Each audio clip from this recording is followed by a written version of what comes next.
Hey guys welcome to my YouTube channel. আজি যাব ওলাইছোঁ সোণাপুৰলৈ আৰু বাবুৰ কাৰণে এটা ফোন কিনিম বুলি ভাবিছোঁ। ইফালে পূৰা ৰেডি হৈ গ'ল। এতিয়া সেইফালে আহি থাকোঁতে আধা ৰাস্তাত পালে বৰষুণ এজাকে, পূৰা তিতিবুৰি চেছ গাইজ।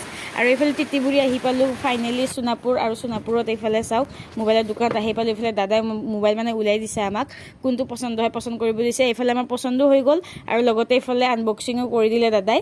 মোবাইলটো ল'লোঁ Realme 60X Narzo 5G মডেলৰ হয়, 6GB ৰেম। আৰু মোবাইলটো মানে বহুতেই ভাল লাগিছে গাইজ, আপোনালোকক দেখাই আছোঁ চাওকচোন। আৰু মোবাইলটোৰ ফাইনেল লুকটো চাওক গাইজ, ৱাও ইমান ধুনীয়া লাগিছে ন। যদি ভাল লাগিছে কমেণ্টত জনাই দিবচোন গাইজ। এইফালে মোবাইলটো পূৰা অন কৰি দিলে দাদা, এইফালে পে'মেণ্ট কৰি দিলোঁ পইচা, বিল বনাব দিলোঁ। আৰু ইফালে বাবুৱে পূৰা মানে ফটো উঠি চাইছে কেমেৰা কোৱালিটি কেনেকুৱা। আৰু লগতে মোবাইলৰ দোকানৰ পৰা এইফালে আহিলোঁ গাড়ীখন ছাৰ্ভিচিং দিব। আৰু ছাৰ্ভিচিং দি আহি গ'লোঁ, গাড়ীখনৰ বোলে গৰম লাগিছে, তাকে অলপ গা পা ধুৱাই লওঁ।